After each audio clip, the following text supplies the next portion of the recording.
তাদের সঙ্গে কথা বলে কোনো একটা সমাধান এটা আপনারা পেয়ে যাবেন। আবারও বলতেছি, আপনাদেরকে আমি আহ্বান করতেছি, আমাদেরকে 7 দিন সময় দেন। জিনিসটা যেন আমরা যথাযথ কর্তৃপক্ষের কাছে নিয়ে যেতে পারি এবং পরবর্তীতে যে ডিসিশন হবে আমি আপনাদের বলছি 7 দিন, আমি আপনাদের কাছে সময় নিয়েছি 7 দিন সমাধান করার জন্য। আপনি সেনাবাহিনীর উপরে আস্থা রাখেন, দেশের উপরে আস্থা রাখেন, ঠিক আছে? যেহেতু আমি 7 দিনের একটু সময় নিয়েছি, আপনাদেরকে বলেছি এই 7 দিন পরে আপনাদের সঙ্গে আবার দেখা হবে ইনশাল্লাহ। তখন সবকিছু সমাধান হবে ইনশাল্লাহ। ট্রেন আবার এখানে রাতের বেলা দাঁড়াবে, যেহেতু দিনের বেলা এখানে দাঁড়ায়, ইনশাল্লাহ রাতের বেলা দাঁড়াবে। এটা কোনো একটা কিছু সমাধান আমরা করবো ইনশাল্লাহ। আমরা আপনাদের কাছে আহ্বান করতেছি, আপনাদের যেটা আপনারা করছেন, যে আপনারা আন্দোলন করতেছেন, এই আন্দোলনটা আপনাদের সফল হিসেবে আমরা ধরে নিচ্ছি এবং এটা সুন্দর সমাধান আপনারা পাবেন। ধন্যবাদ। সবাই সবকিছু বলেন, আমরা এখানে দাঁড়িয়ে সবকিছু শুনবো। যেহেতু একটা ট্রেন আমাদের এখানে আটকে আছে এবং এখানে যদি কোনো অসুস্থ রোগী বা কেউ থাকে, তারা তো আমাদেরই ভাই বোন, তাই না? তাদের যেন কোনো ক্ষতি না হয় আমরা এটা দেখবো, আর ট্রেনটা তাদের ছেড়ে দেবো।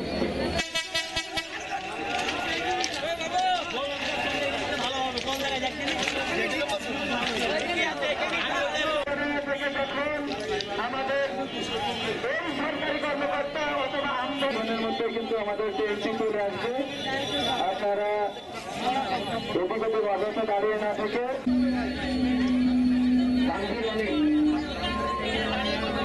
শ্রমিক ভাইয়ের আন্দোলন, দেশবাসীর আন্দোলন।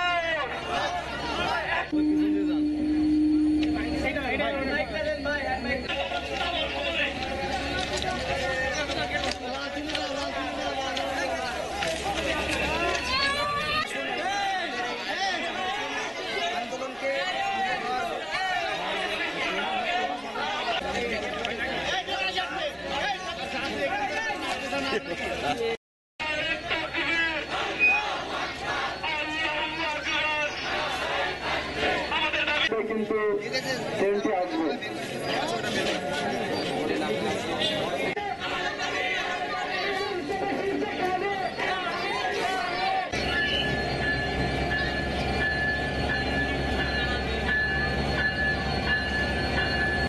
কারণ ওনারা প্রথম থেকে আমাদেরকে সহযোগিতা করেছেন।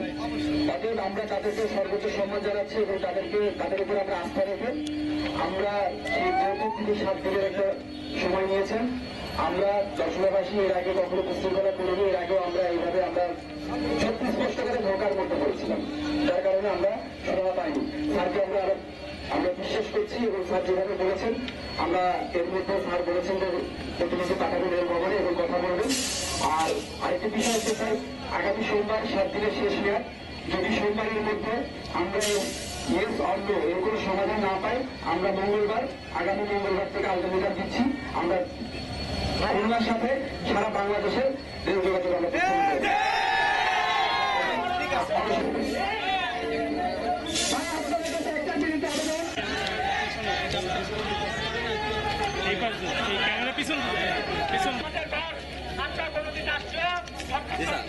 ফোনে একটু নিও ফুটেজ, হ্যাঁ ফোনে একটু নিও না, জিনিস পাঠানো যাবে।